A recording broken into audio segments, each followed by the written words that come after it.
Bismillahirrahmanirrahim. Assalamualaikum warahmatullahi wabarakatuh.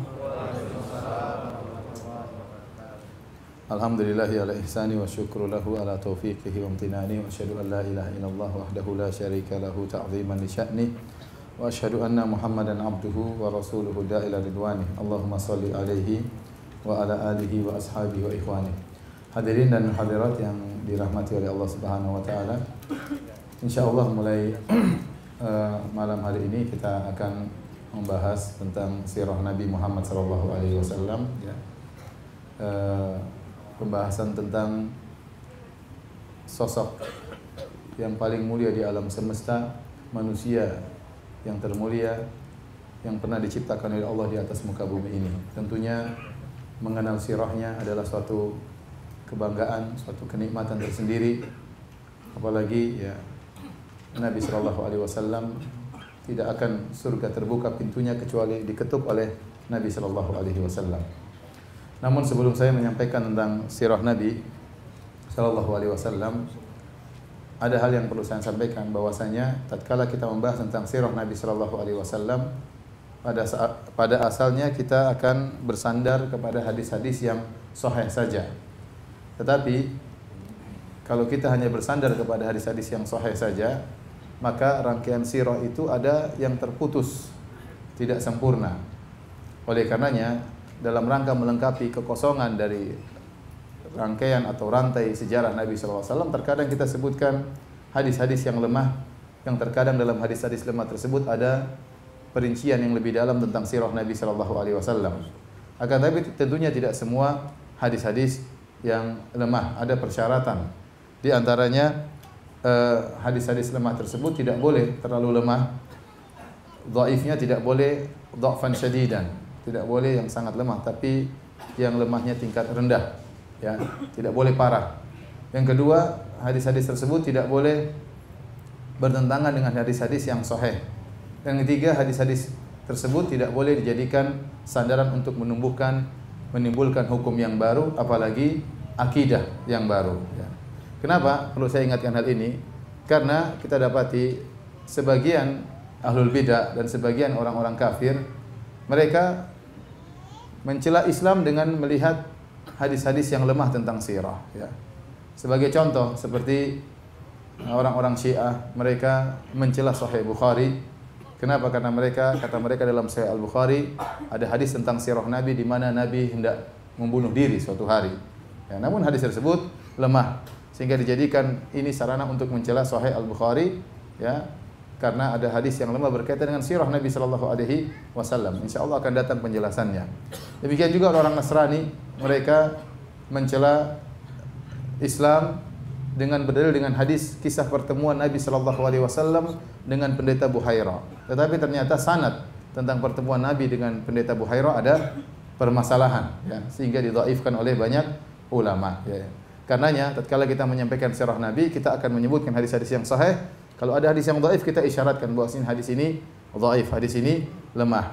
Dan memang para ulama kalau untuk masalah sirah Nabi sallallahu alaihi wasallam, mereka tidak terlalu ketat dalam masalah kriteria hadisnya. Saya bacakan perkataan Al-Imam Ahmad, ya, di mana beliau pernah menyampaikan demikian juga para ulama yang lain, ya.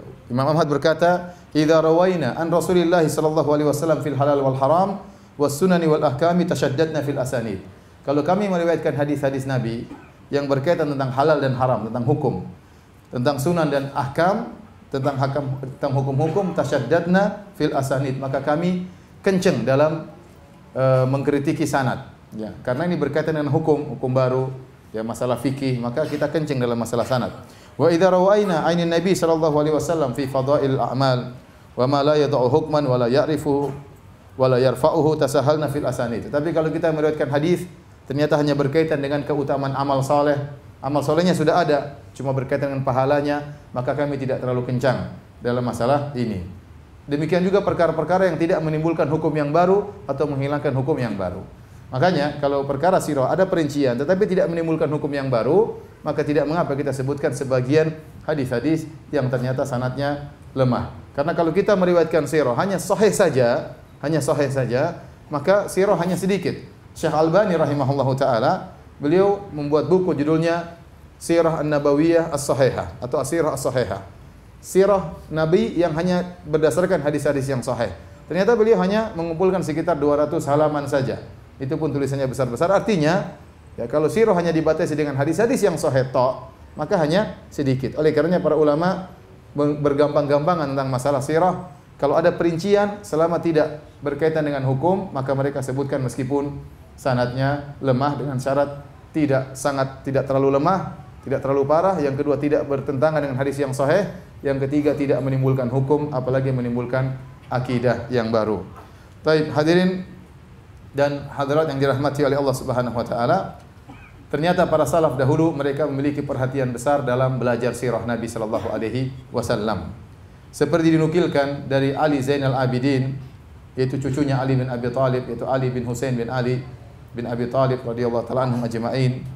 Beliau pernah berkata, "Kunna nu'allamu maghaziyan Nabi sallallahu alaihi wasallam wa sarayahu kama nu'allamu surata minal Qur'an." Kami dahulu diajari, ya, kami dahulu diajari oleh orang tua kami, oleh para ulama kami tentang sejarah Nabi sallallahu alaihi wasallam, tentang peperangan-peperangan Nabi sallallahu alaihi wasallam. Sebagaimana kami diajari tentang Al-Qur'an, ya.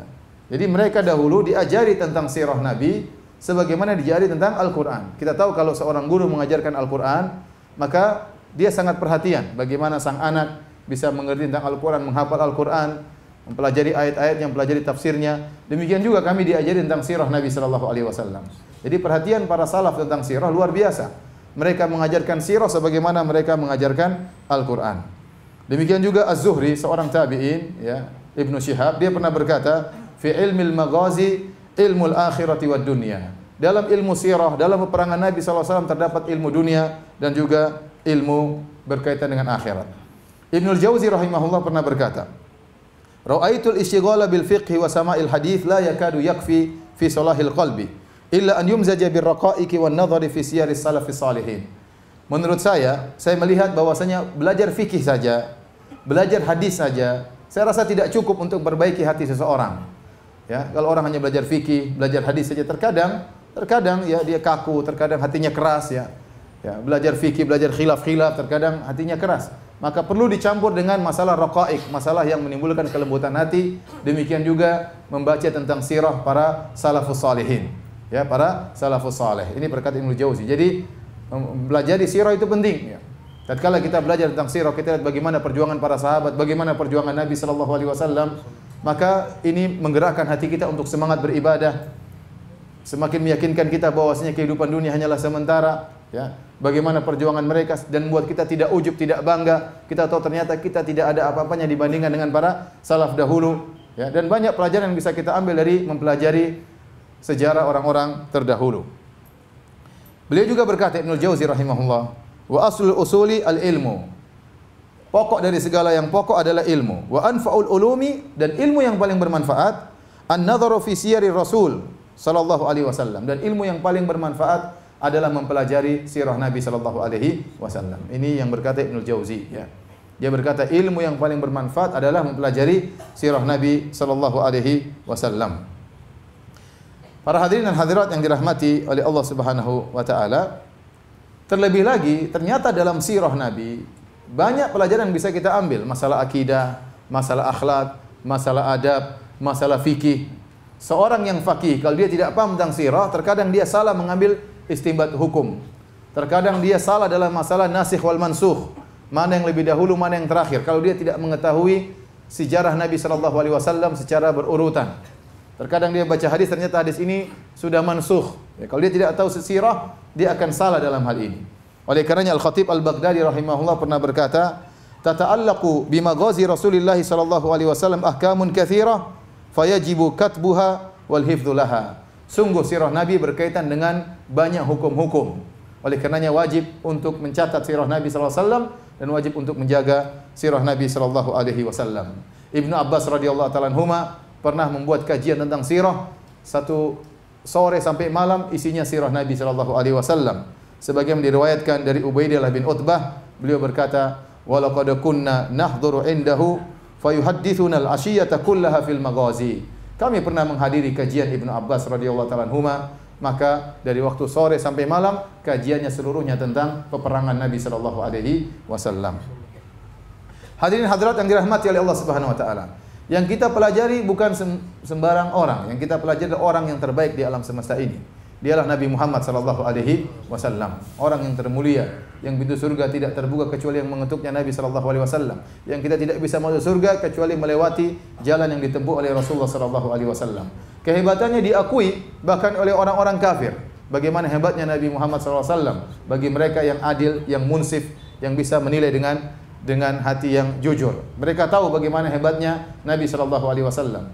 Oleh karenanya Michael H. Hart pernah menulis buku tentang 100 tokoh yang paling berpengaruh terhadap dunia. Dan dia pasang nomor 1 siapa? Nabi Muhammad sallallahu alaihi wasallam. Nomor 2 siapa? Isaac Newton kalau nggak salah. Nomor 3 Nabi Isa alaihissalam. Nomor 4 yang jelas Hitler nomor 39. Ya. Ini berarti pengakuan mereka terhadap hebatnya Nabi sallallahu alaihi wasallam, bahwasanya Nabi ya yang tinggal di gurun, ya tinggal di tempat yang jauh dari kemodernisasi, dari kemewahan, ternyata punya pengaruh luar biasa di alam semesta, bahkan nomor 1 dalam memberi pengaruh. Nabi SAW pernah mencapai tempat tertinggi di alam semesta ini. Tatkala Isra Mi'raj, maka Nabi naik di tempat yang sangat tinggi di Sidratul Muntaha, hampir-hampir bertemu dengan Allah, hampir-hampir ya bisa melihat Allah, hampir-hampir. Ya, karena begitu dekatnya Nabi sallallahu alaihi wasallam dengan Allah Subhanahu wa taala. Sampai sebagian ulama mengatakan malaikat Jibril pun mundur, Nabi maju sendiri. Maju sampai dekat dengan Allah Subhanahu wa taala, lantas berbicara langsung dengan Allah Subhanahu wa taala. Saking dekatnya Nabi dengan Allah Subhanahu wa taala, sampai sebagian sahabat bertanya, "Hal ra'aita rabbak?" Apakah engkau melihat Rabbmu wahai Rasulullah sallallahu alaihi wasallam? Kata Nabi, "Nurun anna arahu." Ada cahaya yang menghalangi. Bagaimana saya bisa melihat Allah Subhanahu wa taala? Artinya sangat dekat. Sangat dekat sampai sebagian sahabat bertanya, apakah engkau melihat Tuhan, melihat Allah? Karena begitu dekatnya, engkau telah mencapai tempat tertinggi yang tidak pernah dicapai oleh makhluk manapun. Ya. Kata Nabi, nurun anna arahu, ada cahaya, bagaimana aku bisa melihat Allah Subhanahu wa taala. Hadirin dan hadirat yang dirahmati oleh Allah Subhanahu wa taala, ada beberapa keistimewaan sirah Nabi sallallahu alaihi wasallam. Ya, ada 3 keistimewaan sirah Nabi sallallahu alaihi wasallam dibandingkan dengan sirah-sirah yang lainnya. Yang pertama, hadirin dan hadirat yang dirahmati oleh Allah Subhanahu wa taala, sirah Nabi ya, sirah Nabi diriwayatkan dengan sanad-sanad yang bisa dipertanggungjawabkan. Jadi keotentikannya, keasliannya bisa dipertanggungjawabkan. Sehingga ada sanad-sanadnya. Dengan melihat sanad-sanad tersebut, kita bisa mengecek ini ceritanya benar atau tidak, ini sahih atau dhaif ya, karena ada sanadnya. Dan secara umum di antara keistimewaan Islam dibandingkan dengan agama-agama yang lain, Islam sampai kepada kita dengan sanad. Dengan sanad. An fulan sampai Nabi sallallahu alaihi wasallam, sehingga kita bisa meyakini kebenaran sirah Nabi sallallahu alaihi wasallam. Dan ini tidak kita dapatkan pada sirah-sirah nabi-nabi yang lainnya, ya. Kalau kita berbicara misalnya tentang Nabi Isa alaihissalam, ya, maka kita dapati sirah tentang Nabi Isa alaihissalam, ya. Kita dapati dari dalam kitab An-Najil, ya, Injil-Injil ya. Ternyata Injil-Injil tersebut tidak ada sanadnya. Tidak ada sanad yang bisa membuktikan keotentikan, keabsahan Injil-Injil tersebut, ya. Ya, mana sanadnya? Dari fulan an fulan tidak ada. Karena saya punya kawan ya, dia masuk Islam gara-gara hal ini. Dahulunya dia sempat belajar di sekolah mereka dan dia beragama mereka. Kemudian satu hari dia buka buku hadis. Dia melihat ada sanadnya an fulan bagaimana kredibilitasnya, apakah dia thiqah, apakah dia dhaif, apakah dia pelupa, apakah hafalannya kuat. Ini sangat detail dalam Islam. Sehingga tidak ada hadis kecuali kita bisa periksa sanadnya sahih atau tidak, karena rawi-rawinya ini ada biografinya semuanya. Kalau tidak ada biografinya maka dianggap majhul, dianggap lemah, ya. Berarti keotentikan sirah Nabi bisa dipertanggungjawabkan karena semuanya diriwayatkan dengan sanad. Sementara kalau kita lihat Injil tidak ada sanadnya, tidak ada sanadnya. Mana antum buka sanad kemudian Lukas berkata, Matius berkata, Yohanes berkata, ya. Tidak ada sanadnya dari kita sampai ke Yohanes sampai ke Matius, ya. Apakah yang dimaksud dengan Lukas dan Matius adalah murid-murid Nabi Isa Al-Hawariyin, ataukah cuma orang yang namanya sama dengan nama-nama murid-muridnya Nabi Isa? Itu pun masih diperdebatkan oleh mereka, ya. Tidak ada. Apalagi kalau kita berbicara tentang Nabi Musa alaihissalam, lebih-lebih lagi tidak ada sanadnya. Mana sanadnya cerita tentang Nabi Musa alaihissalam? Tidak ada sanadnya. Oleh karenanya keistimewaan Islam dibandingkan agama yang lain, Islam sampai kepada kita Al-Quran maupun hadis maupun sirah Nabi SAW semuanya dengan sanad. Kalau sampai tanpa sanad, maka orang bisa berbicara seenaknya. Ya. Contoh tentang kisah misalnya Sunan Kalijaga, ya, bertapa di pinggir kali, ya. Kemudian tahu-tahu jadi sunan. Kemudian tubuhnya penuh dengan lumut, ya. Tidak makan, tidak minum, bahkan tidak sholat. Kemudian tiba-tiba jadi sunan. Kita bilang mana sanadnya? Saya tidak percaya dengan cerita tersebut. Mana sanadnya? Kalau ada yang bisa datangkan sanadnya, baru saya percaya. Kalau enggak ada, maka kita katakan katanya. Katanya. Ya. Mana sanadnya? Dari Paijo, dari Juminten, dari siapa namanya? Bagio dan yang lainnya. Enggak ada. Enggak ada. Enggak ada. Sehingga kita tidak bisa membuktikan keotentikan sejarah tentang kisah Sunan Kalijaga tersebut. Kenapa? Karena tidak ada sanadnya. Kalau tanpa sanad semua orang bisa berbicara. Saya bisa bilang kakek saya dulu bisa terbang. Ya. Mana sanadnya? Ya, enggak ada. Katanya begitu ya. Dan itu banyak tersebar hikayat-hikayat katanya dan katanya. Tidak bisa kita buktikan apa? Secara otentik tentang keaslian kisah tersebut. Kenapa? Karena diriwayatkan tanpa sanad. Adapun Islam dijaga oleh Allah Subhanahu wa taala karena adalah agama yang terakhir, maka seluruh ajaran yang sampai kepada kita ada sanadnya, bisa dipertanggungjawabkan. Ini yang pertama, keistimewaan sirah Nabi, semuanya diriwayatkan dengan sanad. Yang kedua, ya, keistimewaan sirah Nabi sallallahu alaihi wasallam lengkap. Kalau antum baca tentang sirah Nabi, antum dapati bukan sejak lahir Nabi, bahkan sebelum lahirnya Nabi sudah dibicarakan oleh para ulama. Di antaranya tentang kejadian tentara bergajah yang dihancurkan oleh Allah Subhanahu wa taala, ya. Kemudian kisah-kisah sebelum lahir Nabi sallallahu alaihi wasallam. Ya, irhasat, yaitu tanda-tanda Allah akan memunculkan seorang nabi terakhir, kejadian-kejadian yang aneh. Kemudian dari lahir Nabi sallallahu alaihi wasallam sampai wafatnya Nabi sallallahu alaihi wasallam, lengkap sirah Nabi sallallahu alaihi wasallam. Adapun sirah-sirah, sejarah-sejarah orang-orang yang lain tidak lengkap. Ya, terkadang kita dapati sejarah seorang spektakuler dalam satu bidang saja, dalam sebagian sisi kehidupannya, ya. Ya, tidak seluruh sisi kehidupannya kita dapatkan. Kalau kita bicara tentang sejarah Nabi Isa alaihissalam, antum tidak akan dapati sejarahnya lengkap. Ya. Bagaimana masa mudanya, bagaimana ya masa kecilnya, tidak ada. Ya, tidak ada. Apalagi sejarah Nabi Musa alaihissalam, tidak lengkap juga, tidak lengkap. Sehingga kalau orang disuruh nulis tentang sejarah Nabi Isa alaihissalam cuma sedikit. Kalau seorang disuruh menulis tentang sejarah Nabi Musa cuma sedikit. Ya. Tapi kalau sudah kita tulis sejarah tentang Nabi Muhammad SAW, maka bukunya tebal-tebal. Ya. Bukunya tebal-tebal. Kenapa? Karena sejarah Nabi Muhammad SAW lengkap. Ya, lengkap. Ya. Ini ya adalah keistimewaan yang kedua. Keistimewaan yang ketiga, para hadirin hadirat yang dirahmati oleh Allah Subhanahu Wa Taala, ternyata sirah Nabi SAW seluruh bagian sisi kehidupannya adalah teladan. Seluruh sisi kehidupannya adalah teladan. Tatkala dia kecil bagaimana, bahkan sebelum dia menjadi seorang nabi, kecilnya bagaimana, teladan bagi kita, terutama bagi anak-anak yatim. Kemudian tatkala remajanya, sebelum dia menjadi nabi juga teladan. Tatkala menjadi nabi lebih lagi teladan. Oleh karenanya nabi adalah teladan dalam segala sisi. Sebagai seorang ayah, dia adalah ayah yang terbaik. Sebagai seorang suami, adalah suami yang terbaik. Sebagai kepala negara, adalah kepala negara yang terbaik. Sebagai sahabat yang terbaik bagi kawan-kawannya, bagi sahabat-sahabatnya. Ya. Sebagai pejuang, dia yang terbaik. Sebagai pemimpin, sebagai panglima, dia selalu yang terbaik. Maka seluruh sisi kehidupan Nabi SAW adalah teladan. Dan kita bisa mencontohi ya bagaimana ya sosok Nabi SAW. Yang ingin menjadi bapak yang terbaik, lihat bagaimana sosok Nabi sebagai seorang bapak. Yang ingin menjadi suami yang terbaik, lihat bagaimana sosok Nabi sebagai seorang suami. Yang ingin menjadi kepala negara terbaik, lihat bagaimana sosok Nabi sebagai kepala negara. Dan itu tidak antum dapatkan pada tokoh-tokoh yang lainnya, enggak ada. Taruhlah kita bicara Nabi Isa alaihissalam. Nabi Isa alaihissalam Nabi yang mulia. Tapi kalau seorang ingin mencontoh bagaimana menjadi bapak yang baik, Nabi Isa tidak disebutkan beliau menikah. Tidak pernah menjadi bapak. Tidak pernah memiliki anak-anak. Bagaimana menjadi suami yang terbaik? Tidak bisa mencontohi Nabi Isa. Nabi Isa tidak punya istri, tidak disebutkan beliau punya istri. Bagaimana mencontohi ya, kepala negara yang terbaik? Tidak ada kisah Nabi Isa menjadi kepala negara. Bahkan dia ditangkap, bahkan diyakini oleh mereka disalib meskipun dia tidak disalib ya. Sehingga terputus. Tidak ada contohnya. Demikian juga Nabi Musa alaihissalam.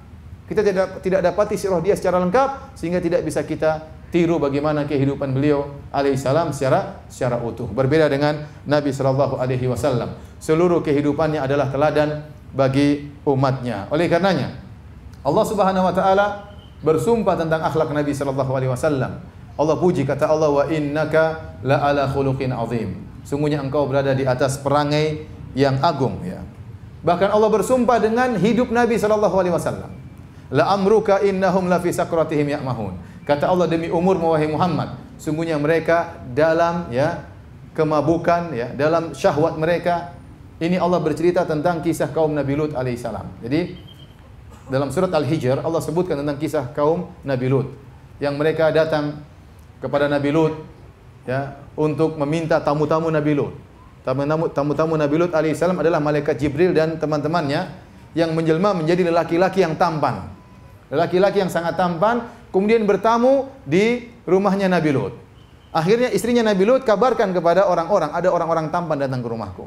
Karena mereka praktisi homoseksual semuanya, maka mereka datang. Yuhra'una ilaih. Mereka datang dengan penuh syahwat, datang ke Nabi Lut, minta agar diserahkan tamu-tamu tersebut. Nabi Lut berkata, haula'i dhaifi fala tafdhahun. Wahai kaumku, ini tamu-tamuku, jangan kalian bikin malu sama saya. Tamu-tamu saya hormati, bagaimana saya serahkan tamu-tamu saya kepada kalian.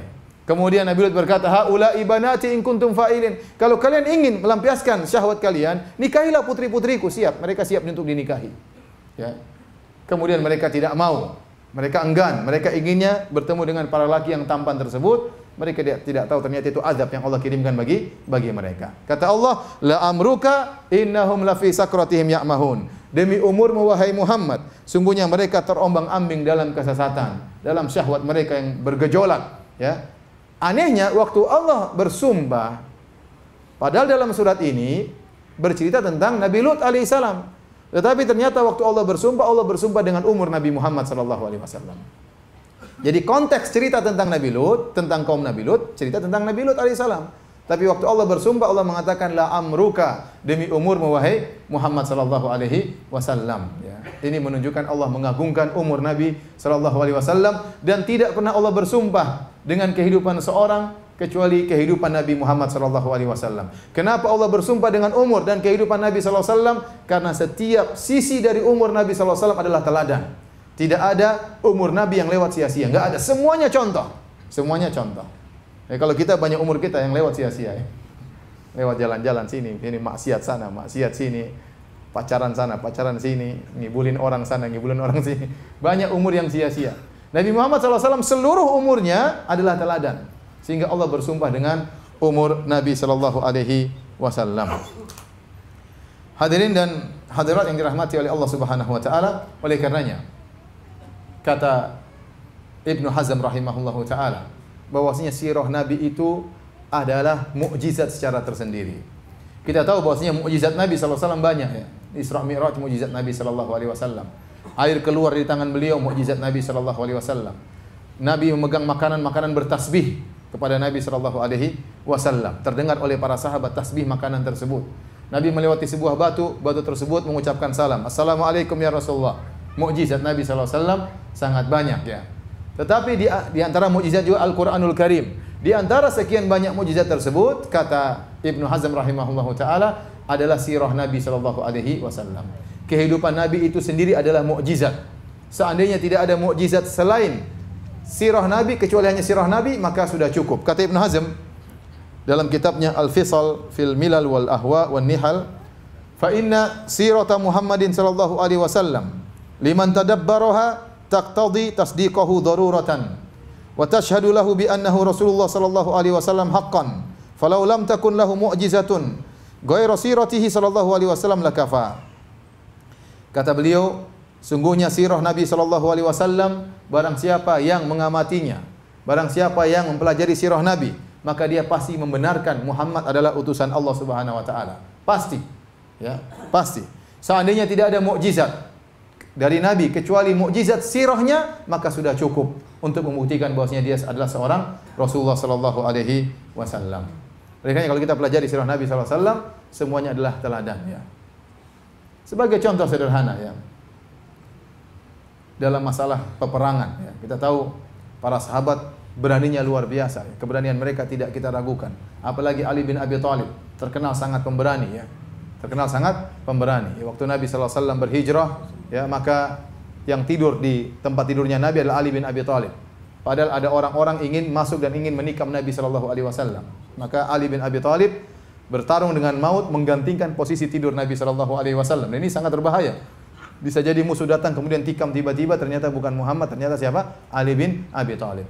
Ali bin Abi Thalib yang luar biasa keberaniannya, nanti akan kita lewati dalam sirah-sirah Nabi.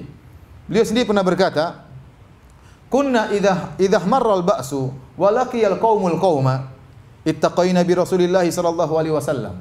Fama yakunu minna ahadun adna minal qaumi minhu." Kami kalau sudah masuk dalam medan pertempuran, musuh sudah bercampur aduk antara musuh dengan kaum muslimin, kondisi ihmarra, dalam kondisi sangat gawat, maka kami berlindung di balik Nabi sallallahu alaihi wasallam. Kami berlindung. Ini Ali bin Abi Thalib yang berbicara, bukan orang penakut yang bicara. Yang bicara siapa? Ali bin Abi Thalib. Kalau sudah kondisi sangat gawat, kami berlindung di balik Nabi sallallahu alaihi wasallam, dan tidak seorang pun yang lebih dekat dengan musuh kecuali Rasulullah sallallahu alaihi wasallam. Oleh karena dalam masalah keberanian Rasulullah SAW nomor satu. Nanti kita akan bicara, ya, entah pertemuan ke-30 ya, mungkin ya, kalau sampai tentang perang Hunain. Perang Hunain. Dalam perang Hunain Rasulullah SAW berjalan dengan para sahabat. Mereka terjebak dalam satu lembah. Tiba-tiba pasukan kaum musyrikin menghujani anak panah kepada mereka. Maka para sahabat kabur waktu itu, kabur karena mereka terjebak. Mereka kabur. Tiba-tiba Nabi SAW tidak kabur. Nabi maju dengan tunggangannya dengan berkata, "Ana ibnu Abdul Muttalib, ana nabiyyun la kadzib." Aku adalah putranya Abdul Muttalib. Aku adalah nabi dan aku tidak pernah berdusta. Nabi maju sendirian. Nabi maju sendirian sementara para sahabat semuanya mundur. Ini bukti Nabi SAW kalau masalah berani nomor satu. Ya. Taib. Kemudian, ya, kalau kita bicara akhlak Nabi SAW, maka semua akhlak Nabi adalah keajaiban. Ya. Adalah keajaiban. Ini pernah saya ceramahkan secara khusus, ya. Judulnya Mukjizat Akhlak Rasulullah SAW. Kenapa? Karena akhlak Nabi memang mukjizat, ajaib. Tidak ada orang bisa meniru akhlak Nabi dengan sempurna seperti Nabi SAW. Hal sederhana, masalah makanan. Ya.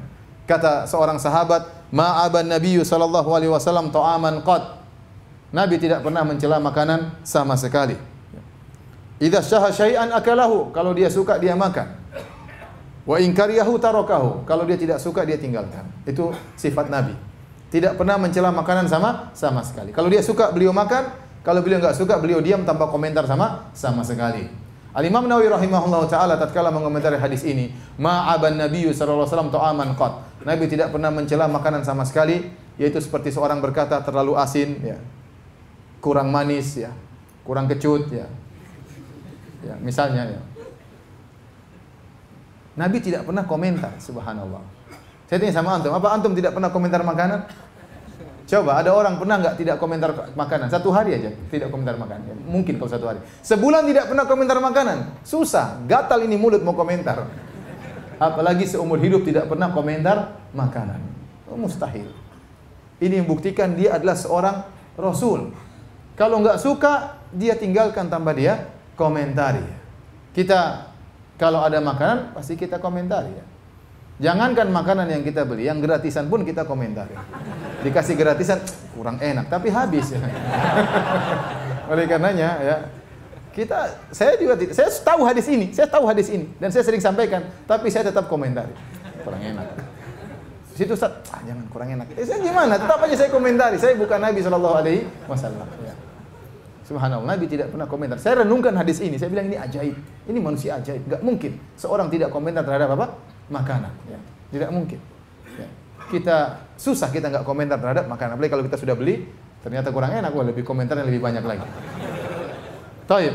Bahkan waktu Nabi disuruh untuk berkomentar. Satu hari Rasulullah SAW makan dhab bersama Khalid bin Walid. Dan dhab adalah kadal padang pasir, ya. Ingat, kadal padang pasir, ya. Ya, kadal padang pasir, ya, makanannya bukan buas, dia tidak buas, dia makan rumputan, ya. Wajahnya mirip iguana, ya. Ya, jadi bukan kadal seperti kampung kita, enggak. Karena ada sebagian dulu pernah orang salah menerjemahkan kitab Bulughul Maram, tatkala sampai pada kalimat dhab dia terjemahkan kadal.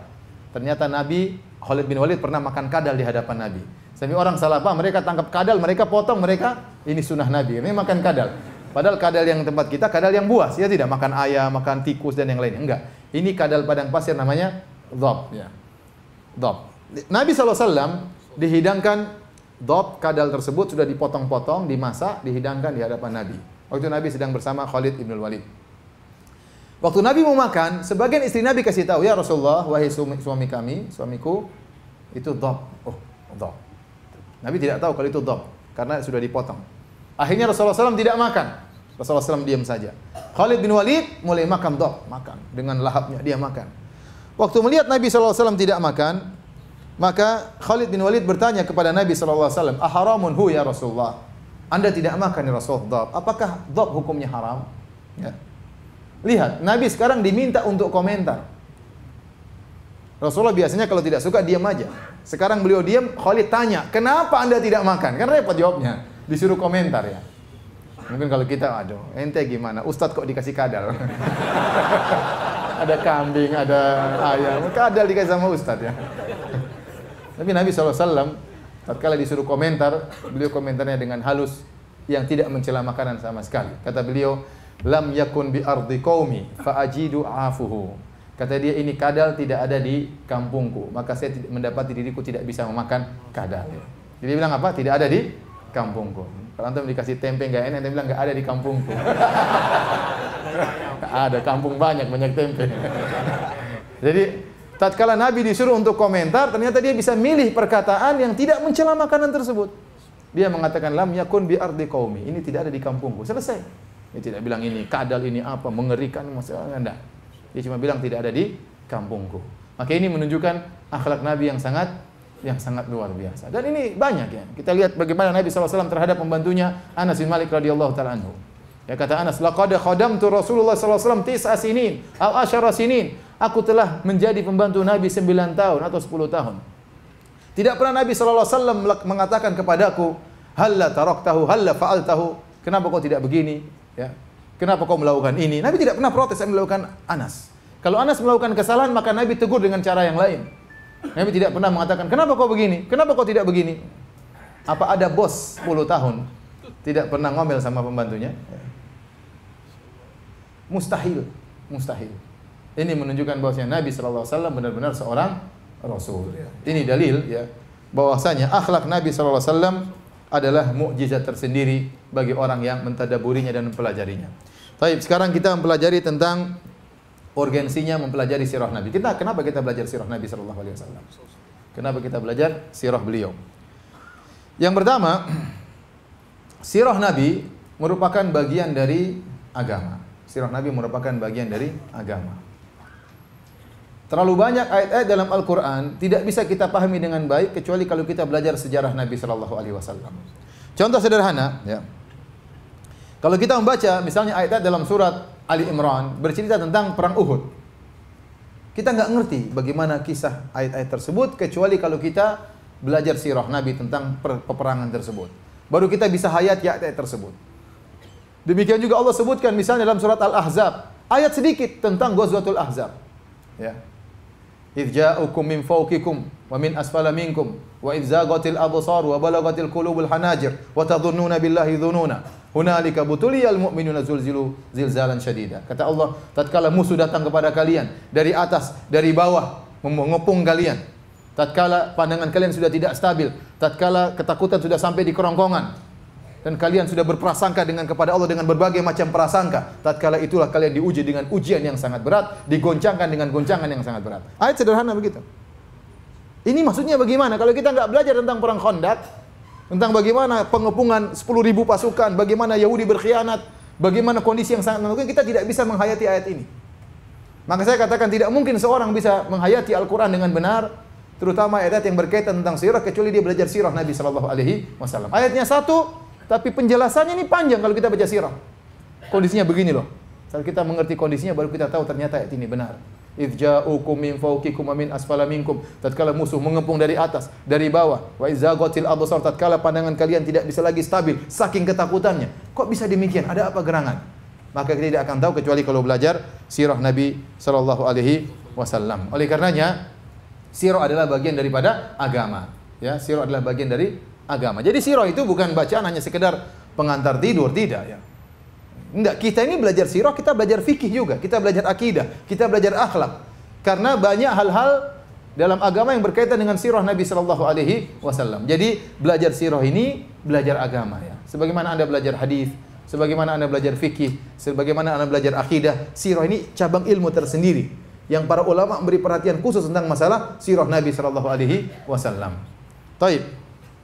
Yang kedua, kenapa kita belajar sirah?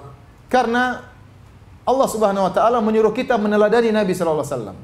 Dan Allah menyuruh kita untuk mencintai Nabi sallallahu alaihi wasallam lebih daripada yang lainnya. Allah berfirman, "Laqad kana lakum fi Rasulillahi uswatun hasanah." Sungguh pada diri Nabi ada teladan yang baik bagi kalian. Nah, ternyata Allah mengatakan Nabi itu teladan. Nah, bagaimana kita bisa meneladani Nabi kalau kita tidak mengetahui tentang perjalanan hidupnya ya. Oleh karenanya, konsekuensi dari untuk meneladani Nabi, maka konsekuensinya kita harus belajar sirah Nabi sallallahu alaihi wasallam. Terlebih-lebih lagi, Allah menyuruh kita untuk lebih cinta kepada Nabi daripada yang lainnya. Qul in kana aba'ukum wa abna'ukum. Allah menyebutkan seandainya orang tua kalian, anak-anak kalian, keluarga kalian, istri-istri kalian, ya. Kemudian harta kalian, tempat tinggal kalian, kalian cintai daripada Allah dan Rasul-Nya, ya. Fatarabbasu, maka tunggulah perkara Allah Subhanahu wa taala. Jadi Allah melarang jangan sampai kita karena dunia, akhirnya kita lebih mencintai dunia daripada Allah dan Rasul-Nya. Allah menyuruh kita untuk lebih cinta kepada Nabi daripada seluruhnya. Apa kata Nabi SAW? La yu'minu ahadukum hatta akuna ahabba ilaihi min waladihi wa walidi wa nasi ajma'in. Tidak akan beriman salah seorang dari kalian sampai aku lebih dia cintai daripada ayahnya, daripada orang tuanya, daripada anak-anaknya, daripada seluruh manusia. Aku yang harus lebih dia cintai. Umar berkata dalam Sahih Al-Bukhari, la anta ahabbu ilayya min kulli syai'in illa min nafsi. Ya Rasulullah, sungguh engkau adalah orang yang paling aku cintai dari segala sesuatu kecuali diriku.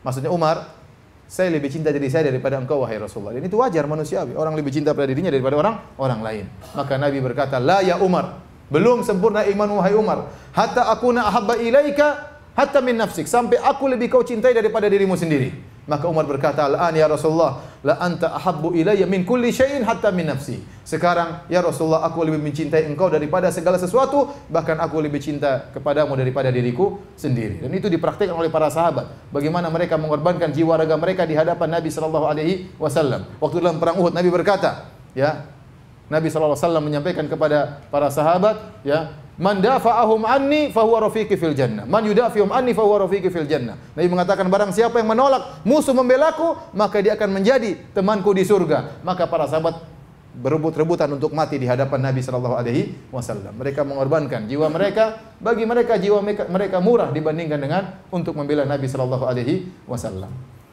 Oleh karenanya, cinta kepada Nabi ini ibadah tersendiri. Ibadah tersendiri. Dalam satu hadis ada seorang Arab Badui datang kepada Nabi sallallahu alaihi wasallam. Kemudian dia berkata, "Ya Rasulullah, mata sa'ah?" Wahai Rasulullah, kapan tiba hari kiamat? Para sahabat kalau sudah ada orang Arab Badui datang mereka senang ya. Karena orang Arab Badui ini kalau nanya enggak pakai malu-malu ya. Para sahabat kalau mau nanya mereka malu, enggak enak sama Nabi karena Nabi karismatik, enggak enak nanya. Sehingga mereka terkadang ada permasalahan mereka simpan lama baru tanya kepada Nabi. Cari kesempatan pas untuk nanya kepada Nabi sallallahu alaihi wasallam. Kalau Arab Badui enggak. Datang, ya Rasulullah, langsung tanya. Kadang-kadang, wahai Muhammad, saya punya pertanyaan langsung. Ya, jadi mereka senang kalau ada Arab Badui. Ya. Terkadang juga ada Arab Badui di sini. Ya. Jadi dia bertanya, ya Rasulullah, mata sa'ah, ya Rasulullah, kapan hari kiamat? Rasulullah SAW tentunya tidak tahu kapan hari kiamat. Kata Rasulullah SAW, mal mas'ulu anha bi'alama minasail. Kata Rasulullah SAW tidak tahu, ya. Karena waktu Jibril pernah bertanya kepada Nabi, "Ya Rasulullah, ya Muhammad akhbirni anis saah." Jibril bertanya, "Ya Rasulullah, kabarkan kepadaku kapan hari kiamat." Kata Nabi, "Mal mas'ulu anha bi'alamin nasail." Yang ditanya tidak lebih tahu daripada yang bertanya. Artinya Jibril yang bertanya tidak tahu, yang ditanya Muhammad juga tidak tahu. Jadi Nabi SAW tidak tahu kapan hari kiamat. Ternyata ditanya kapan hari kiamat. Maka Rasulullah SAW balik bertanya kepada Arab Badui ini dengan pertanyaan yang bermanfaat. Kata Nabi, wa madza a'data laha? Apa yang kau siapkan untuk bertemu dengan hari kiamat tersebut? Hari kiamat pasti datang. Entah kiamat kubra, kita akan bertemu atau tidak, atau kita meninggal. Kalau sudah meninggal sudah tegak hari kiamat kita. Maka pertanyaannya, apa yang kau siapkan untuk bertemu dengan hari kiamat tersebut? Apa jawab Arab Badui tersebut? Ma'adatulaha bikathrati salatin wala siyamin wala sadaqah walakinni uhibbullaha wa rasulah. Kata dia, ya Rasulullah, saya persiapkan diriku bertemu dengan hari kiamat. Saya salat tapi salat saya tidak banyak. Arab Badui ini lugu ya, jujur. Saya salatku tidak banyak. Saya puasa sunnahku tidak banyak. Saya sedekahku tidak banyak. Tapi saya cinta kepada Allah dan Rasulnya. Saya cinta kepada Allah dan Rasulnya. Maka Rasulullah SAW berkata, ya, anta ma'aman ahbabta, kau akan dikumpulkan bersama orang yang kau cintai. Kalau kau cinta benar kepada Nabi dengan cinta yang benar, kau akan dikumpulkan bersama Nabi SAW. Anas bin Malik waktu mendengar hadis ini, maka beliau berkata, fama farihal muslimuna bi syai'in ba'dal Islam, ma farihu bihadzal hadis. Kaum muslimin tidak pernah bergembira seperti gembiranya mereka dapat Islam, ya, yang paling gembira tentunya Islam, masuk Islam. Kemudian yang kedua yang paling mereka gembira adalah mendengar hadis ini. Ternyata kalau seorang mencintai orang lain dengan cinta yang benar, akan dikumpulkan bersama orang tersebut. Maka Anas bin Malik berkata, fa ana uhibbun nabi wa Abu Bakrin wa Umar, ya, wa arju an akuna ma'ahum bi hubbi iyahum wa illa ma'amal bi mithli amalihim. Aku cinta kepada Nabi, aku cinta kepada Abu Bakar, dan aku cinta kepada Umar, dan aku berharap dikumpulkan bersama mereka meskipun aku tidak bisa beramal seperti mereka, namun karena aku cinta kepada mereka. Maka ini hadis yang paling membuat bahagia para sahabat. Barang siapa yang cinta kepada orang lain dengan cinta yang benar, maka akan dikumpulkan bersama mereka. Oleh karena hati-hati, jangan sembarangan meletakkan cinta. Bagaimana dengan orang yang cinta mati sama Bon Jovi misalnya? Pasang kemudian cinta mati, semua diikuti. Cinta mati bahaya, jangan sembarang apa? Mencintai. Kalau datang histeris, pingsan, bahaya, jangan sembarang apa? Mencintai. Jadi ternyata cinta kepada Nabi ibadah yang sangat mulia. Ibadah tersendiri sangat mulia, bisa menjadi bekal seorang untuk bertemu dengan Allah pada hari kiamat. Disebutkan dalam sebagian riwayat, kata Ibnu Hajar rahimahullah, ya, dalam riwayat yang lemah, ya, Arab Badui ini, itulah Arab Badui yang kemudian kencing di masjid. Hadis tentang Arab Badui kencing di masjid, hadisnya sahih. Tetapi kaitannya, apakah yang kencing di masjid itu adalah yang bertanya tentang hari kiamat? Ada hadis yang menggandengkan, namun hadis itu lemah. Ya, paham? Hadis tentang Arab Badui bertanya kapan hari kiamat, hadisnya sahih. Hadis tentang Arab Badui kencing di masjid juga sahih. Tetapi apakah orang yang bertanya tadi dialah yang kencing di masjid? Ini hadisnya lemah, tapi ada hadis yang menjelaskan itulah orangnya. Jadi setelah dia bertanya kepada Nabi kapan hari kiamat, dia pergi ke depan kemudian dia kencing di masjid. Kencing di masjid. Ya, bukan di Masjid Tarbiyah, bukan. Masjid Nabawi ya. Kencing di Masjid apa? Nabawi ya. Maka fabala fi ta'ifatil masjid, kemudian dia kencing di pojok masjid. Fazajarahun nas, orang teriak, "Woi, berhenti!" Orang teriak. Sahu, mereka berteriak, dalam riwayat sahu, mereka berteriak. Rasulullah SAW mengatakan, "Da'u, biarin, duduk, biarin. Santai aja." Jadi mereka sudah mau berdiri, mau nahan, Rasulullah bilang, "Jangan, biarin." Ya. Kenapa? Kalau ditahan bahaya, kalau dia kaget dia balik berhamburan berbahaya. Kalau disuruh berhenti juga kerannya ditutup tiba-tiba juga bahaya. Jadi Rasulullah biarin agar kencingnya fokus ya. Begitu dia selesai kencing, Rasulullah SAW minta didatangkan air, kemudian ditumpahkan air tersebut.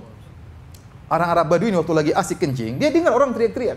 Dia dengar Nabi bela dia, biarin. Dia dengar atau tidak? Dia dengar. Maka dia sangat cinta kepada Nabi SAW. Dia berdoa kepada Allah, Allahumma arhamni wa Muhammadan wa la tarham ma'ana ghairana. Ya Allah, rahmati aku dan Muhammad saja, yang lain enggak usah.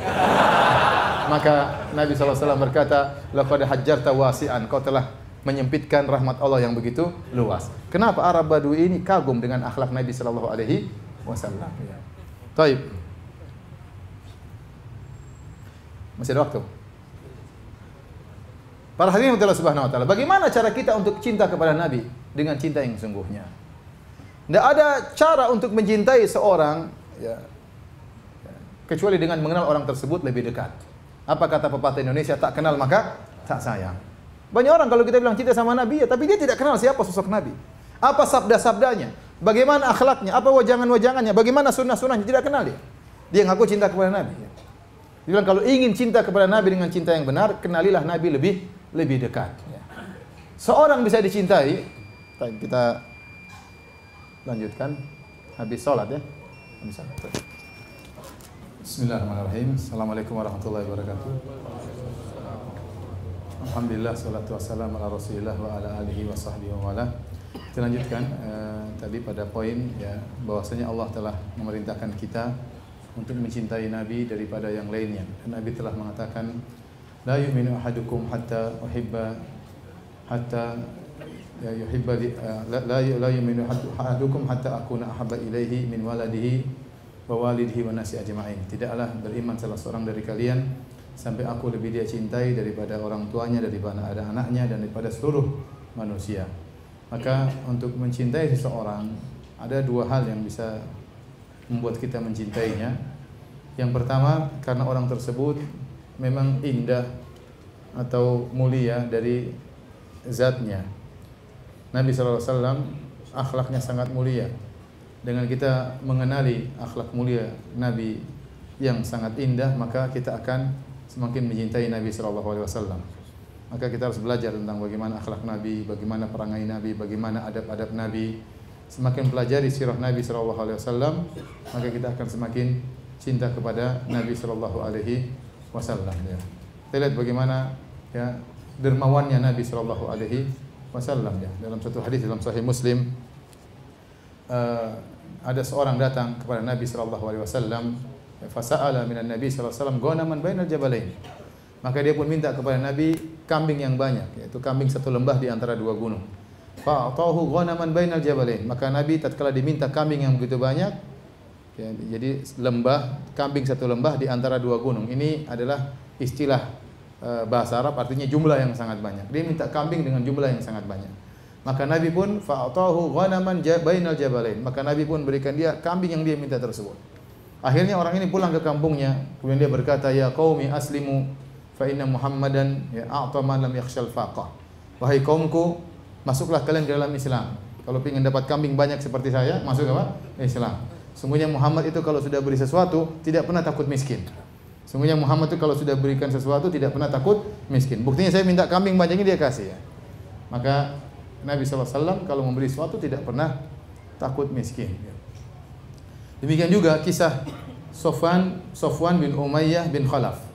Umayyah bin Khalaf adalah salah seorang gembong orang-orang Quraisy yang tewas setelah perang Badar. Dan dialah majikannya Bilal bin Rabah, yang dia menyiksa Bilal bin Rabah dengan siksaan yang luar biasa. Ya. Kemudian akhirnya dia tewas setelah perang Badar, dia dibunuh oleh Bilal. Ya. Bilal mengatakan, ma najautu in naja. Kata Bilal, saya yang mati atau dia yang mati. Akhirnya Bilal kemudian menikam tuan yang pernah menyiksanya dahulu. Anaknya Sofwan bin Umayyah dendam kepada Nabi SAW. Maka setiap dalam peperangan dia selalu menjadi pemimpin, ya, di antara banyak pemimpin pasukan kaum musyrikin untuk membunuh Nabi SAW. Dalam perang Uhud dia ikut, dalam perang Khandaq dia ikut, ya, untuk membunuh Nabi SAW karena dendamnya kepada Nabi atas tewasnya ayahnya Umayyah bin Khalaf. Sampai akhirnya tatkala Nabi menaklukkan kota Mekah tahun 8 Hijriyah, banyak orang-orang kafir Quraisy akhirnya tunduk kepada Nabi dan akhirnya masuk Islam. Mereka masuk Islam. Tetapi Sofwan bin Umayyah tidak mau masuk Islam karena masih jengkel sama Nabi SAW. Akhirnya Nabi suruh panggil dia tadinya mau kabur, kata Nabi, tidak usah kabur, ke sini. Saya tidak paksa kau masuk Islam, silakan kau berpikir. Saya kasih waktu berapa bulan. Tidak usah masuk Islam, tidak apa-apa, tapi pikir. Akhirnya dia ikut Nabi dalam perjalanan Nabi sampai dan terjadi perang Hunain, dia juga ikut dan dia belum masuk Islam. Jadi dia belum masuk Islam. Akhirnya waktu Nabi menang dalam perang Hunain, Nabi mendapati onta yang sangat banyak hasil rampasan perang, kambing yang sangat banyak. Nabi melihat Sofwan begitu kagum melihat jumlah onta yang sangat banyak hasil rampasan perang. Maka Nabi tahu Sofwan ini suka dengan apa? Onta yang begitu banyak. Maka Nabi berikan kepada dia 100 ekor onta. 100 ekor onta. Kemudian tidak lama lagi Nabi kasih lagi 100 ekor onta. Kemudian Nabi kasih lagi 100 ekor onta, ya. Akhirnya dia cinta sama Nabi SAW. Kata dia dalam Sahih Muslim, tidak ada wajah yang paling aku cintai seperti wajah Muhammad SAW. Fama bariha yu'tini. Namun dia senantiasa memberikan kepada aku sampai akhirnya tidak ada wajah yang paling aku cintai seperti wajah Muhammad SAW.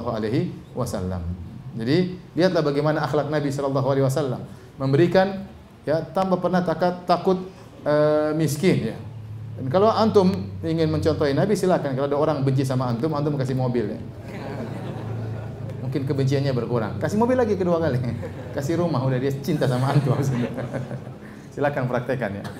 Jadi luar biasa akhlak Nabi. Kalau kita belajar akhlak Nabi SAW seperti ini, maka kita akan semakin cinta kepada Nabi SAW. Di antara perkara lain yang membuat kita cinta kepada Nabi, kita harus mengetahui jasa Nabi kepada kita. Semakin orang berjasa sama kita, kita semakin cinta kepada dia. Dan itu sudah tabiat manusia. Ya.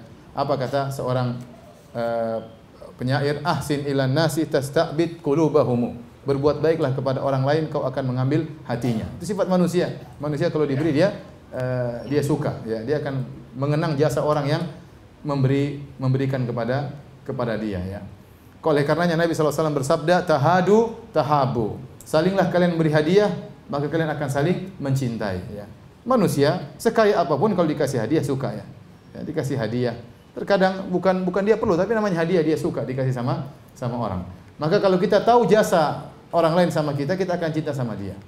Makanya ya seorang suami terkadang semakin cinta kepada istrinya tatkala dia tahu bagaimana jasa istrinya yang telah mengandung anaknya ya. Kemudian repot mengurus anak-anaknya, ya, yang telah menyiapkan makanan baginya, yang mengurus rumah tangga. Ketika dia mengenang jasa istrinya, dia semakin cinta kepada istrinya. Jadi kita bisa mencintai seorang dengan mengenang jasa yang dia berikan kepada kita. Wajarlah, sederhana. Kita punya teman dua. Satunya kalau ngajak-ngajak, tidak pernah ngajak kita makan gratis.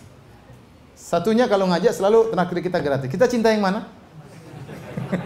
Itu mantap. Ada kita punya teman dua, teman dekat. Satunya kalau ngajak, ayo kita makan. Ayo Firanda makan. Saya makan suruh bayar sendiri. Satunya kalau ngajak makan, makan dibawakan, terus dia bayarin. Kita cinta yang mana? Yang kedua, wajar otomatis manusiawi ya.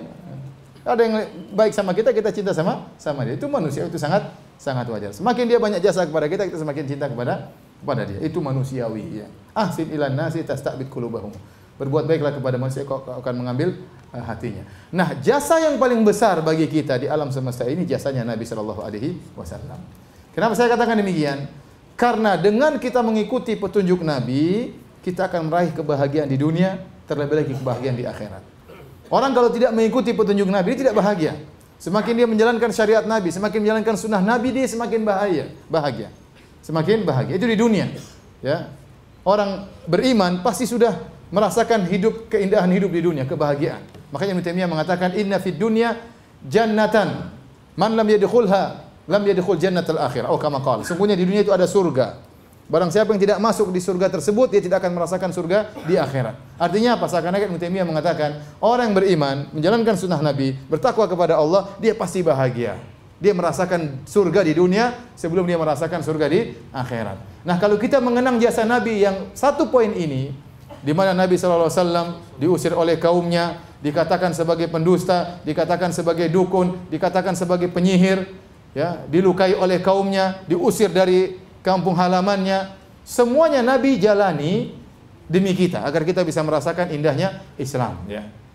Agar kita bisa merasakan indahnya Islam. Kalau kita melihat perjuangan Nabi yang tidak pernah berhenti, nanti kalau antum belajar sirah Nabi, antum tahu Nabi tidak pernah istirahat. Sejak Allah berkata kepada dia, "Qum fa'anzir." Bangunlah, beri peringatan. Nabi tidak pernah beristirahat sampai dia meninggal dunia. Kenapa? Untuk memperjuangkan Islam, untuk menyampaikan Islam agar cahaya Islam bisa sampai ke seantero dunia, agar kita orang-orang Indonesia juga bisa merasakan indahnya Islam. Maka barang siapa yang mengikuti ajaran Nabi SAW, dia akan bahagia di dunia. Terlebih-lebih ternyata di akhirat dia akan meraih kenikmatan abadi yang selama-lamanya, dan dia akan terselamatkan dari kesengsaraan hati di dunia, dan juga akan terselamatkan dari kesengsaraan abadi di akhirat. Barang siapa yang tahu jasa ini, dia tahu bahwasanya jasa Nabi lebih daripada jasa orang tuanya. Ya, lebih daripada jasa orang tuanya. Maka dia mengerti kenapa Nabi mengatakan, kamu harus lebih cinta kepada saya daripada kedua orang tuamu, daripada anak-anakmu, dan daripada dirimu sendiri. Jadi tidak mungkin kita bisa mengenal jasa Nabi kecuali kita belajar sirah Nabi sallallahu alaihi wasallam, sehingga kita bisa lebih cinta kepada Nabi dengan cinta yang sesungguhnya. Demikian para hadirin dan hadirat yang dirahmati oleh Allah Subhanahu wa taala, kajian kita untuk sesi perdana ini tentang sirah Nabi sallallahu alaihi wasallam. Insyaallah Rabu-rabu berikutnya kita akan lanjutkan pada sesi yang kedua. Ustadz, apa nama buku-buku sirah yang muktamad untuk dibaca? Kalau saya anjurkan yang bisa bahasa Arab, buku sirah yang baik diantaranya adalah Sirah An-Nabawiyah As-Sahihah, ya, itu karangan Dr. Akram Al-Umar, ya. Itu menjadi muqarrar atau kurikulum di Universitas Islam Madinah. Dulu saya belajar waktu saya di kuliah hadis S1 saya belajar buku ini karena ini menjadi muqarrar, jadi kurikulum bagi kita, maka kita harus baca. Ini buku bagus. Dia berusaha mengumpulkan hadis-hadis yang sahih, hadis-hadis yang dhaif, maka dia jelaskan ini dhaif, ini enggak bisa dijadikan hujjah, ini dhaif tapi bisa digunakan dalam sirah, ya. Buku 2 jilid. Ini bagi yang bisa bahasa Arab. Kalau tidak bisa bahasa Arab, maka beli terjemahan, ya. Setahu saya buku ini belum diterjemahkan. Wallahu alam apa sudah diterjemahkan atau belum, ya. Tapi ada buku yang bagus, ya, yang standar bagi kita adalah Rahiqul Makhtum. Rahiq Al-Makhtum karangan Sofiyur Rahman Al-Mubarakfuri, seorang ulama dari India. Itu sudah diterjemahkan sejak saya masih kuliah dulu di UGM tahun 98 saya sudah dapat terjemahan buku tersebut. Tentu sekarang masih ada. Itu buku minimal kita punya buku itu. Ya, buku-buku yang lain masih banyak, ya, tapi dalam literatur bahasa Arab, ya, mungkin belum diterjemahkan. Tapi kalau antum yang belum bisa bahasa Arab, minimal punya buku itu, Ar-Rahiq Al-Makhtum, ya, tentang sirah Nabi sallallahu alaihi wasallam karangan seorang ulama India, Sofiyur Rahman Al-Mubarakfuri. Adapun kalau yang mutawwal, yang panjang seperti sirah Ibnu Hisham, ya, ini panjang, ya.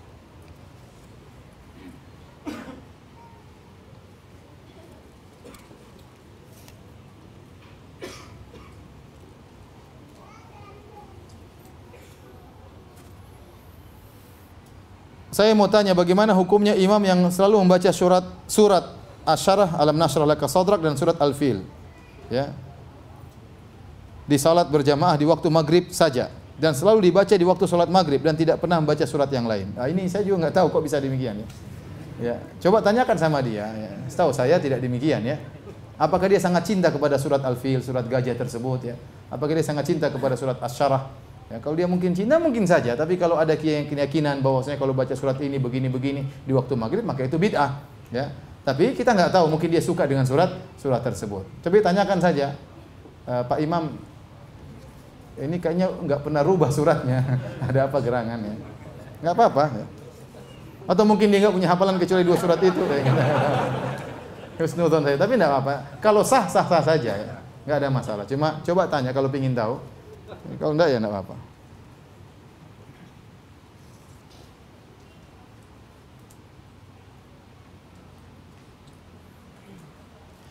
Jadi Nabi SAW mengatakan, Ana sayyidu waladi Adam yaumal qiyamah. Aku adalah pemimpin anak Adam pada hari kiamat. Nabi adalah manusia terbaik. Namun dalam hadis yang lain, Nabi mengatakan, La tufaddiluni ala Musa. Jangan kalian memuliakan aku daripada Nabi Musa. Bagaimana menjamak 2 hadis ini? Para ulama menjelaskan maksudnya, jangan kalian mengatakan Nabi lebih baik daripada Nabi Musa dalam rangka mengejek Nabi Musa. Tidak boleh, ya. Ya, tidak boleh. Kita tidak semuanya mulia, tapi Nabi lebih apa? Mulia. Kita mengatakan Nabi lebih mulia daripada Nabi Musa bukan dalam rangka mengejek Nabi Musa, ya. Tidak. Kalau dalam rangka mengejek, merendahkan Nabi Musa, maka tercela dosa, mencela seorang nabi, ya. Tidak boleh, ya.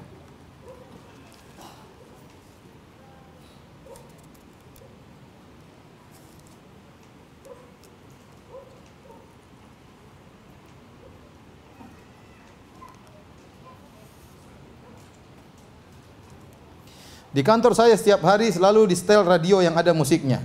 Sedangkan saya tahu mendengarkan musik itu tidak boleh. Saya sudah berusaha untuk mengecilkan volume radio tersebut.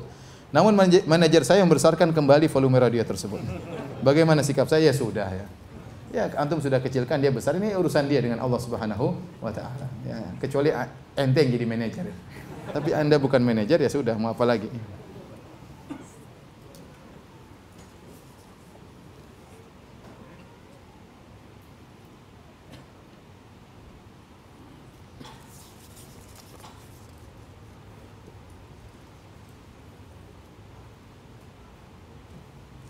Bagaimana kiat-kiat kita agar kita bisa mencintai Nabi melebihi dari diri sendiri selain mempelajari sirah?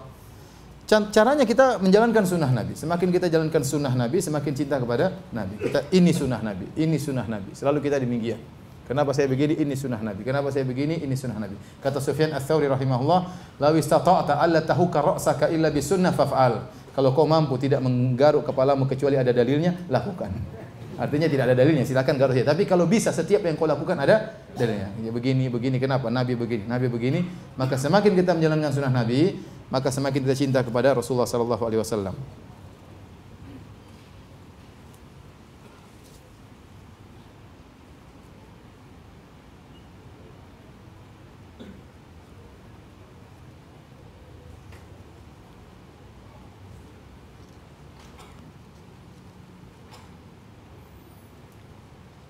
Sebagaimana dan seberapa sering Nabi olahraga. Nabi tiap hari olahraga ya, jalan ke sana, jalan ke sini, ke masjid, perang, jihad, ya olahraga nggak berhenti-berhenti. Ya. Tapi maksud antum kalau jogging ya, saya nggak pernah dapat hadis ya, kecuali Nabi pernah lari sama Aisyah radhiyallahu taala anha ya. Jadi Nabi kehidupan mereka sahabat dahulu membuat mereka tetap selalu apa? Berolahraga. Mereka jangan dibayangkan seperti kita. Ya. Mereka setiap hari jalan, setiap kali gerak, mungkin pegang onta, pegang kuda, ini semua butuh apa? Butuh energi. Ya, maka meskipun tidak usah latihan, mereka sendiri sudah apa? Berolahraga. Jadi mungkin mereka punya latihan khusus seperti berenang, manah mungkin ya. Tetapi secara umum hari-hari mereka berisi dengan olahraga. Tapi kalau kita tanya, Ustadz Nabi setiap hari jogging, saya nggak tahu dalilnya. Setiap hari treadmill belum ada gitu. Tapi Nabi kehidupan dia mengkonsekuensikan dia selalu dalam kondisi apa? Bergerak, ya, kondisi bergerak.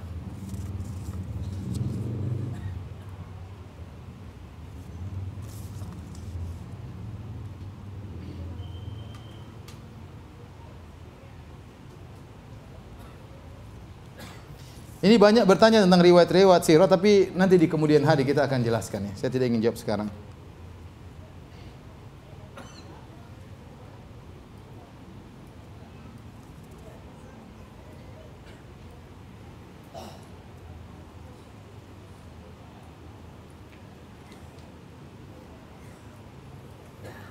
Dari hadis tentang Nabi tidak pernah mencela makanan, bagaimana jika kita telah mengikuti hadis di atas hingga akhirnya yang memberi makanan bertanya, misal istri, karena makanan tersebut tidak kita makan. Jadi istri sudah kasih makanan, terus ditanya, gimana? Kenapa enggak makan? Apa jawaban kita? Tidak ada di kampungku. Ini semua di kampung ada, nasi, tempe, kangkung. Ya antum carilah kata-kata yang baik ya. Ya, lagi apa atau bilang aja enak tapi bagaimana? Ya susah memang kalau menerapkan hadis Nabi, susah ya. Itu susah. Ya, mungkin kita tidak bisa. Ini tidak haram mengomentari, tidak. Ini hanya menjelaskan tentang bagaimana tingginya budi pekerti Nabi sallallahu alaihi wasallam. Sampai makanan pun tidak pernah beliau cela ya. Tapi kalau antum bilang sayang, masya Allah makannya enak tapi kurang garam, kan bisa aja ya. Kok kayak lebih enak yang kemarin sayang, ini ada ya bisa jadi yang buat sayang tidak tersinggung ya.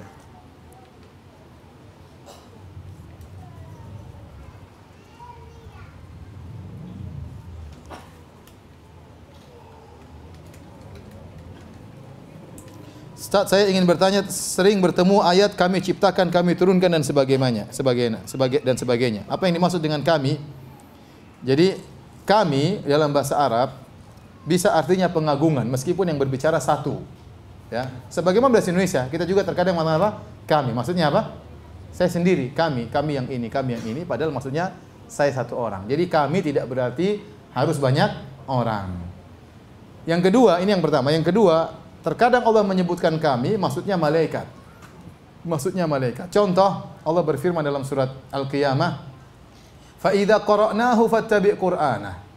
Kalau kami bacakan Al-Quran, wahai Muhammad, maka ikutilah. Yang baca siapa? Malaikat Jibril. Yang mentalkin Nabi, mendikte Nabi Al-Quran siapa? Allah atau Malaikat Jibril? Malaikat Jibril.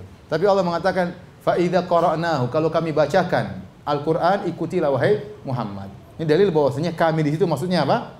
Malaikat. Ya, malaikat. Ya. Demikian juga dalam ayat yang lain, misalnya Allah berfirman, Walaqad khalaqnal insana wa na'lamu ma tuwaswisu bihi nafsuhu wa nahnu aqrabu ilaihi min hablil warid idh yatalaqqal mutalaqiyani 'anil yamini wa 'anil shimali qa'id ma yalfidhu min qawlin illa ladayhi raqibun atid. Sungguh kami telah menciptakan manusia, ya. Dan kami telah mengetahui wa na'lamu ma tuwaswisu bihi nafsuhu, dan apa yang dibicarakan oleh jiwanya kami tahu. Kemudian kata Allah, wa nahnu aqrabu ilaihi min hablil warid, dan kami lebih dekat kepada dia daripada urat nadinya. Kami lebih dekat. Kami di sini maksudnya apa? Kata para malaikat. Karena setelah itu Allah berfirman, "Idz yatalaqqal mutalaqiyani." Tatkala dua malaikat mencatat dari kanan dan kiri. Jadi kami lebih dekat tatkala malaikat. Berarti kami di situ maksudnya apa? Para malaikat. Jadi Allah tatkala mengatakan kami, bisa jadi maksudnya Allah tunggal, tetapi dalam bentuk pengagungan, dan ini juga digunakan dalam bahasa Indonesia. Kita bilang kami, terkadang kami lebih hebat daripada sekedar mengatakan saya, ya, lebih penghormatan kami. Atau kami di situ maksudnya adalah anak buah Allah, yaitu para malaikat. Dan anehnya sekarang sebagian non muslim mengkritiki orang Islam dari sisi ini. Tuh Allah bilang kami berarti Allah juga apa? Berbilang. Padahal orang-orang Arab dahulu, Abu Jahal, Abu Lahab yang pakar bahasa Arab, tidak pernah mencela Islam dari sisi ini. Karena mereka tahu bahasa Arab kalau bilang nahnu, kami tidak mesti menunjukkan berbilang. Paham? Kenapa mereka mengkritik kami? Karena mereka nggak ngerti bahasa Arab. Kalau itu adalah celaan bagi tauhid, pasti Abu Jahal sudah protes. Muhammad, ente bilang tauhid, kenapa ente bilang Allah bilang kami? Ternyata Abu Jahal, Abu Lahab tidak pernah protes dari sisi ini. Paham? Karena mereka tahu bahasa Arab, kalau kita seorang mengatakan kami, itu tidak mesti berbilang. Terkadang kami maksudnya perwakilan. Contoh, seorang bupati mengatakan kami yang bangun masjid itu. Padahal tukang yang bangun setengah mati. Dia cuma apa namanya? Lihat-lihat saja. Paham? Gitu maksudnya.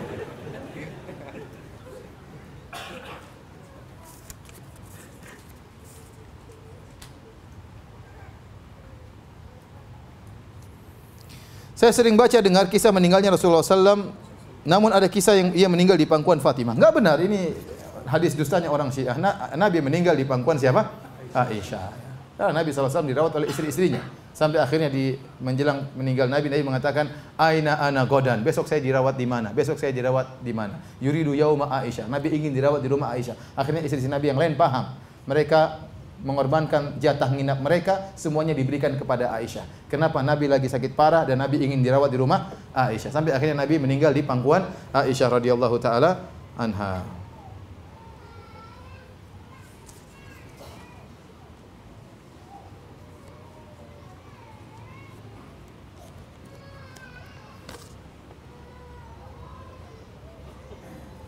Afwan Ustaz, apakah wajib seorang suami memberikan jatah bulanan kepada istri untuk jajan atau kebutuhan pakaian dan yang lainnya?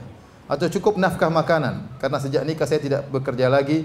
Saya selalu ingat sama orang tua saya karena waktu saya sendiri saya selalu menyisihkan uang untuk bantu orang tua saya. Kalau enggak dikasih ya tidak pernah berani minta ke suami. Dan saya pernah sekali dikasih tapi saya kembalikan ke suami. Atau apa ini? Tapi sekarang tidak. Saya mau ikhtiar dagang tapi masih tahap perencanaan. Bagaimana pendapat Ustaz?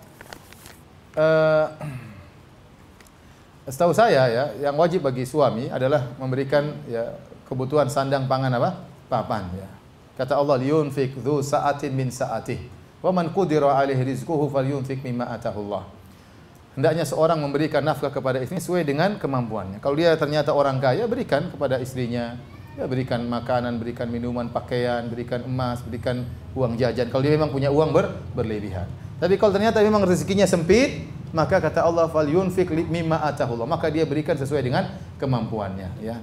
Seorang suami yang baik tentunya memotivasi istrinya untuk berbakti kepada kedua orang tuanya. Maka dia sisihkan uang untuk diberikan kepada mertuanya. Tentunya itu yang terbaik ya. Tapi kalau dikatakan wajib, saya tidak berani mengatakan apa? Wajib ya. Ya tapi suami istri tidak mengapa bilang kepada suami, "Mas, saya ingin berbakti sama orang tua, bisakah kau bantu?" ya. Dengan kata-kata yang lembut sambil dipijit-pijit ya. Insya Allah dikasih ya. Tapi kalau mas itu gimana? Ya nggak dikasih. Makanya apa namanya? Sampaikan secara baik-baik ya. Insya Allah suami yang soleh akan membantu istrinya berbakti kepada kedua orang tuanya. Demikian kajian kita, kurang lebihnya saya mohon maaf. Kita buka fadhil majlis. Subhanakallahumma bihamdik asyhadu an la ilaha illa anta astaghfiruka wa atubu ilaik. Assalamualaikum warahmatullahi wabarakatuh.